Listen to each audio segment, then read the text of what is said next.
video started, guys, let's just address the elephant in the room. Have you guys seen how much weight I've gained? No, this is actually madness, because I don't even know where it came from. I was doing so well in the beginning of the year, exercising, eating well.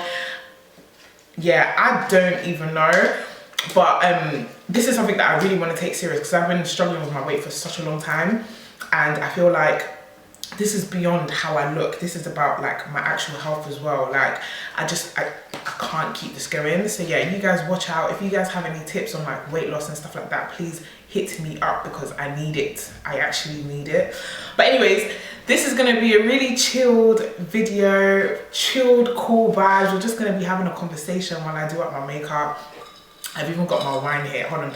This isn't even wine, sorry. This is passion fruit cocktail, some leftovers from my birthday. You know what I'm saying? I'm probably going to do my eyebrows off camera, because I haven't got the camera placement right just yet. So to save the hassle when I'm editing, I'm just gonna do my eyebrows off camera. So I've sort of done my eyebrows off camera. If you see me looking this way, it's because I'm actually looking in the mirror to make sure that what I'm doing is correct. But yeah, I'm gonna start off with priming my face with this NYX Can't Stop Won't Stop. It's a really, really good primer actually. And I find that it really does control the oil, especially when I'm going out for long, so yeah. But anyways, let me get started on this discussion. So the first one I'm gonna start off with is some of my Reno regrets. Now, I don't really regret anything, because I feel like that's all part of the learning curve. However, it's just certain things that I've kind of picked up, certain things that I've learned along the way, that I feel like if I do this project again, I would do things a bit different. So it's not really regrets, but it's just things that I probably won't do the second time. I'm going to be using my Niquá Beauty Illuminator. Honestly, this thing slaps. Like, when I say it literally gives you guys a shine underneath your foundation. It's so amazing. Like, and it sells out a lot. And you don't have to just use it for your face. You can use it for your body as well. And summer's here, so guys, you better shine all. We need to shine like never before, because we've been locked down for too long. You understand? One of my regrets is not saving up money for the renovations. Now, there's nothing that I could have done, because I'll explain it to you. When you guys are looking for a house, right? Houses come on the market every single day. Like, that's not anything new. However, for you to find the right house, you never know when that's going to come. Do you get it? So it's like you'll be looking on Rightmove, you'll be looking on Zoopla, whatever. You'll be looking every day. But until you find a house that you know that, yeah, like, this is the house I see myself in, this is the house that I want, you never know when that's going to come. When I found my house, and like I said, I was looking for about two years. When I found my house, right, I only had enough to secure the actual house. I didn't have enough money for renovations. So it's like my two options were, I just don't take that house and continue to save until God knows when I'll find another good one, or I just put everything I have into securing this house and figure out the renovations later. Renos in itself is quite fun. Like, I'm a really creative person, and like I said, I've wanted a house for a really long time, so renovations was never something that scared me. It was something that I was really excited to do. However, what made this journey really stressful is the finances, and especially because I'm actually doing this by myself. So usually, like, you would have a partner, you would have someone that you're doing this with, but because I was doing it by myself, the financial burden was quite a lot, and it's definitely something that I didn't really expect. And okay, sorry, I'm gonna put on my foundation now, and I'm using the Il Maquillage. Their marketing captured me, because I was seeing this, sorry, my nail's broken. I was seeing this everywhere. I just said, well, I need a foundation, let me just buy it. And it's actually decent, you know, I can't even lie. However, I feel like looking back now, I probably didn't enjoy the reno as much as I should, because of the financial burden that was on me. And I feel like, looking back, again, like I said, I don't regret anything, because there's nothing that I could have done. However, if I do a project like this again, I would make sure I have a big chunk of money saved up, because I would want to enjoy the reno as much as I can. Like, you don't always get the opportunity to do a reno. So like, when you do have that opportunity, it's really important that you really do enjoy it, because it can be quite stressful. And I feel like if I didn't have the financial burdens that I had, I probably would have enjoyed it a lot more. I would have taken my time and stuff, but yeah, I just didn't have that luxury. When you see the house that you want, you go for it. Whether you have renovation money, whether you don't, because the likelihood of you seeing a good house that you really, really love again, you just don't know when that's going to be. It could be the next day, but it could be years.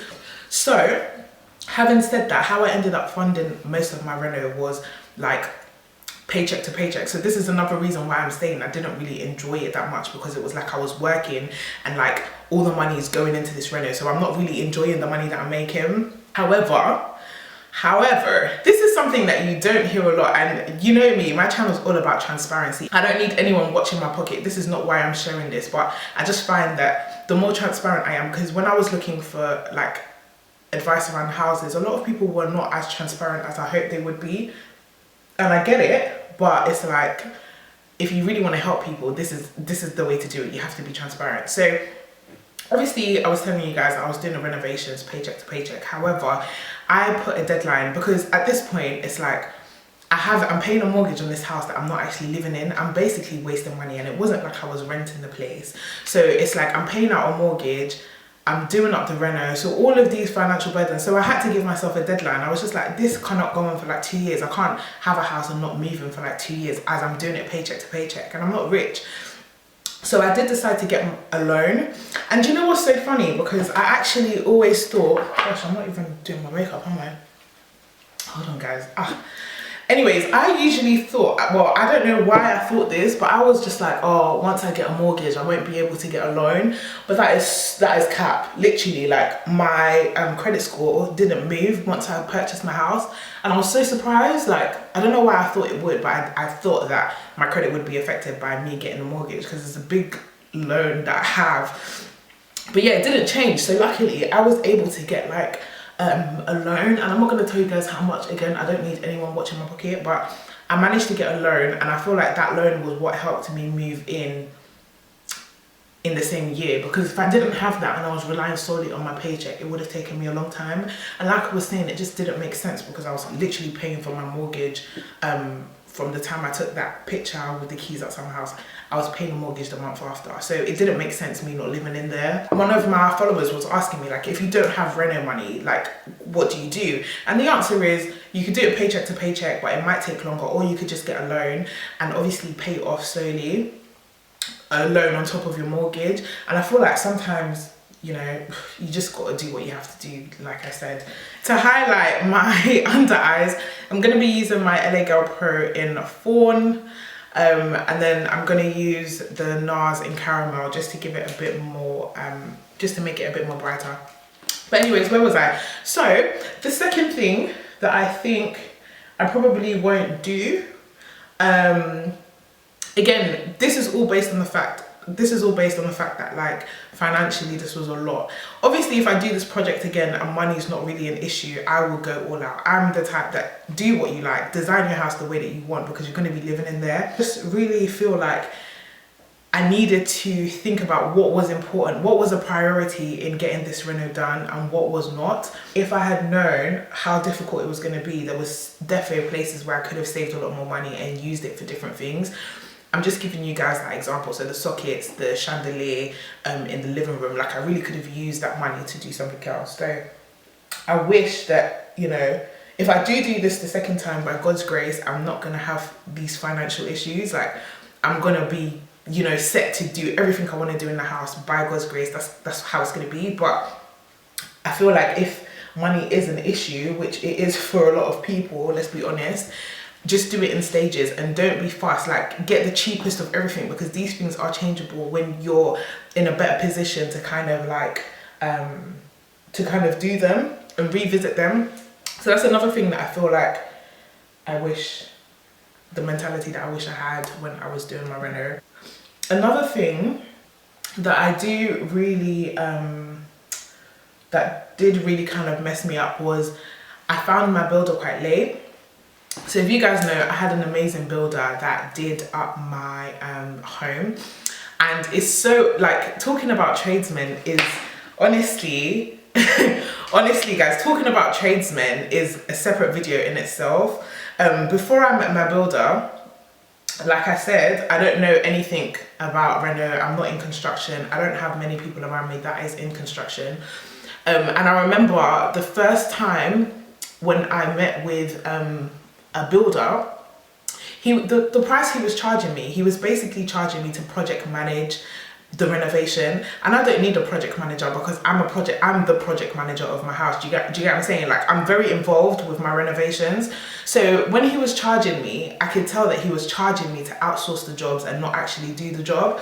So what had happened was, when I got the house and I got a bit of the loan, I was like, let me do the bigger job. So that included like changing the windows and changing the boiler.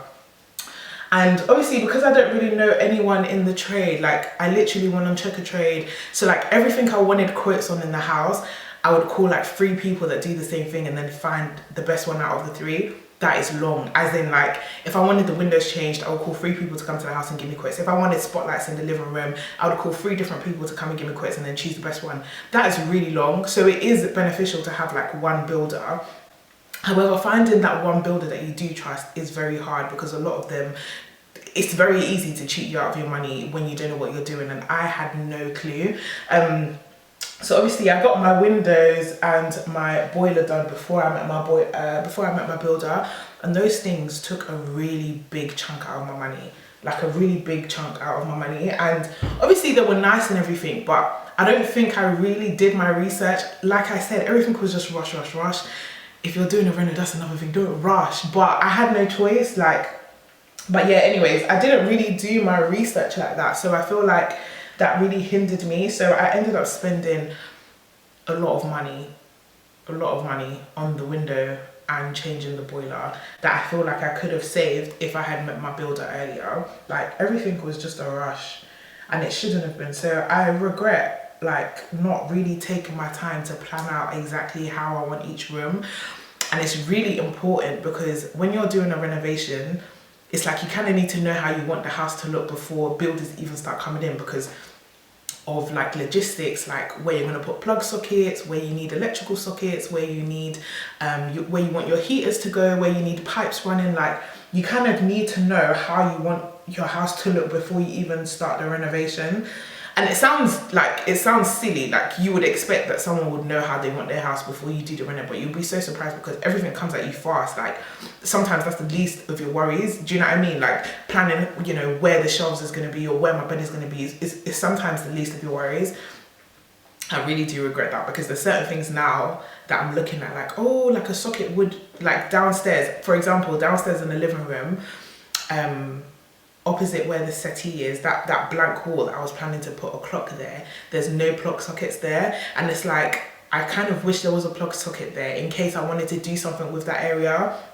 But because I didn't really plan it, it wasn't something that I was, you know, adamant about or looking for. And if you know, like, putting in sockets after everything is a nightmare. Like, it really is a nightmare. So I just know there's not going to be any sockets there. But like I said, this isn't my forever home. So I'm grateful for this experience, because I've learned so much that when I do this again, it will not be stressful and it will just be like a lot of fun. Guys, I don't know if this is common knowledge, but there's a lot of things that you have to pay for. That hit me as well like a brick. I moved in. Hold on guys, I'm gonna just set my face. I'm actually going to be using something I haven't launched yet. This is going to be coming out in my makeup collection. But yeah, like I said, I haven't really launched it. So I moved in December 2020. And honestly, the amount of bills that I was faced with, I never expected it. Honestly, like, these are the things that you don't hear on Instagram. These are the things that you don't hear on YouTube, and you're just like, whoa, I did not expect this. Guys, the one that shocked me the most, like, I kind of knew about, obviously, gas and electric, that's just standard. And I kind of knew about the water bill, but guys, you know you have to pay for sewage. You have to pay for sewage. Fair enough, it's not expensive, but I'm the type of person, especially because I'm trying to recoup with my finances, so I was monitoring everything that was coming out of my account. And to see that I'm paying for sewage, I called them up, I was like, what is this? I have to pay for sewage, so you have to pay for the dirty water that's leaving your house. That's nuts. I did not know that.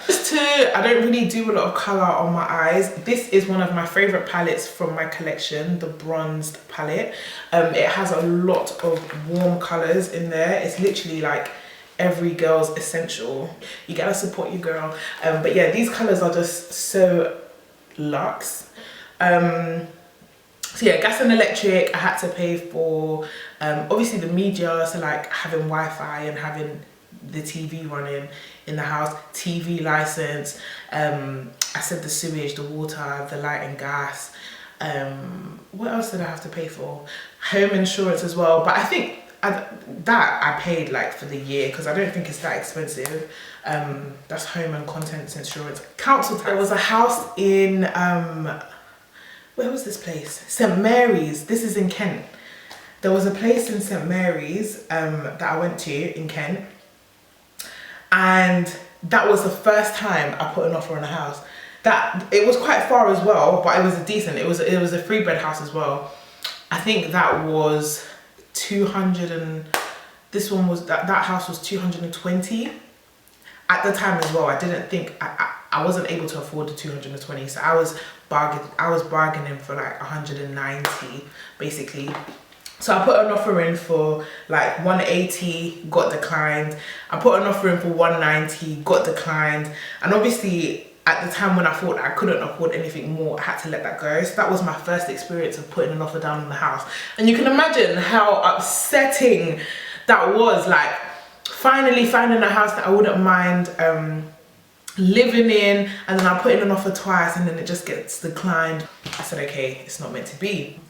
When that experience happened, I just continued to save and continue to like speak to different mortgage advisors just to sort of see how I can increase my income. So yeah, so anyways, after that happened, there was a good sort of 6 months. There was a good 6 months after that where I was just saving, just trying to build up my profile, build up my finances or whatever. And then we came across this house, and I remember it was November time, October, November time. Came across this house, came to view it, and even still, when they, because I told you guys that it was on the market for like 260. At the time, the mortgage brokers was telling me, yeah, you can afford about 210 basically. They were like 200, 210. So I went to these people. I was like, yeah, I want to put in an offer, and I put in an offer for like 208 first, something around those lines, 205 or 208. Put it in, got declined. Okay, now I went back, I put 212 or something like that. And you know what's so crazy? Because the estate agent that was selling the house to us, he was like, yeah, like it's been on the market for a long time, don't worry, just put it in, like it should be all right, we'll put in a good word or whatever. Again, at 212 or something like that, it got declined. Okay, so now we're reaching over my budget. Like this is more than my budget, but I was still pushing because I know I'll find a way to get the extra 2k or whatever. Still pushing. I put in 215, 10 grand, 5 grand over my budget. I'm like, okay, we'll find a way again. Put 215, got declined. I was like, yeah, this is not gonna work. He was like, yeah, you need to come back with a better offer. So I was just like, do you know what?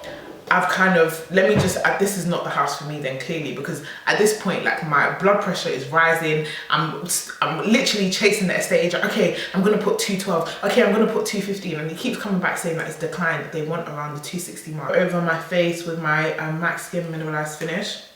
So I was just like, yeah, okay, you know, I can't afford this house. Let me leave it. So a couple months went by, and again, I was still just saving, just obviously praying to God, just saving. A couple months kept going.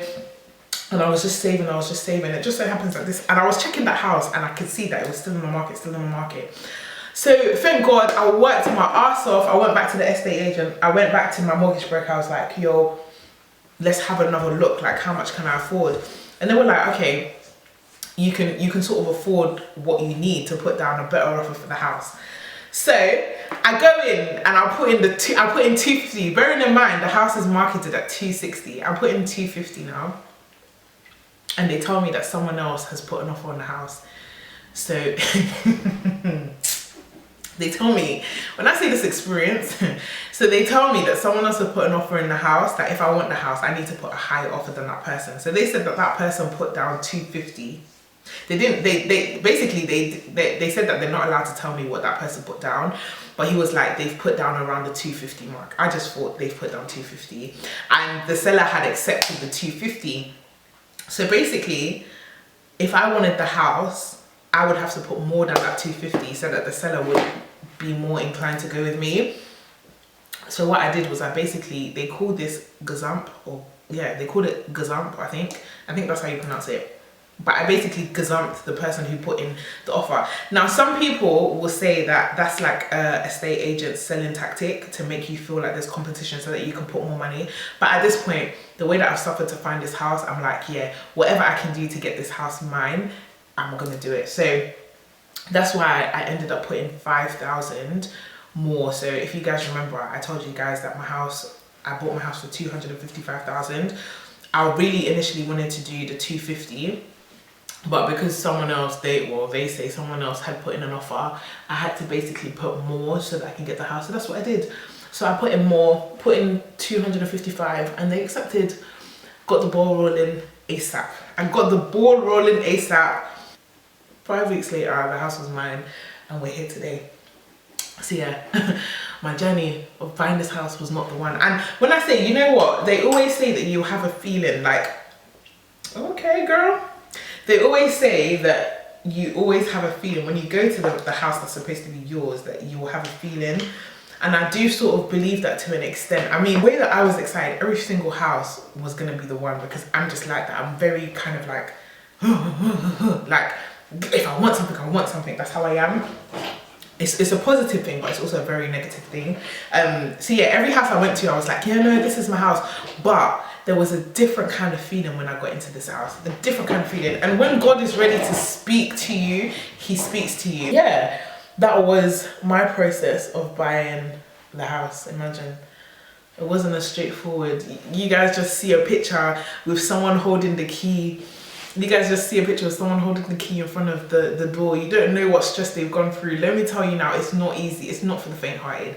And then to do it by yourself, I give myself so much props, and I thank God, honestly, because it's not for everybody. I'm going to be using my Niquá Beauty highlighter, pressed highlighter. This is honestly so good. This is like one of my favorite products, and a lot of people love it as well. It's not like those tacky highlighters that just deposit on your skin and like doesn't even, you know, the ones that look grey. Let's talk about it.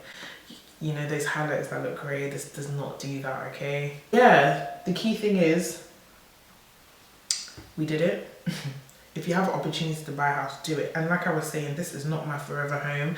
I do plan on doing a fuck off big man project, okay? I do plan on getting multiple properties. I do really want to get into the property scene, and I'm sort of looking at ways to do that. But when I do meet the one, and you know, when I meet a man that I'm really ready to settle with, I'm going to build a fuck off family house. Like, all the things that I've learned from this reno, believe I'm going to be taking it forward. I am really, really grateful for all the love and the support that you guys have shown on like my home renovation series. I really love how you guys are so into the process, and you guys, I can honestly say I feel like I've impacted a lot of people to start the process, and that was the aim of me doing, you know, documenting all of this anyway. So I'm really pleased that a lot of people are looking into the process now. But yeah, let me just do my lips and bring this video to a close. I'm going to be using my coloured lip gloss. These two are literally everyone's favorite. Like, everybody buys a pair of these. This is my coloured lip gloss. I've got it in Lush and Flirty. This was the first drop, so these colours were in the first drop of the lip glosses.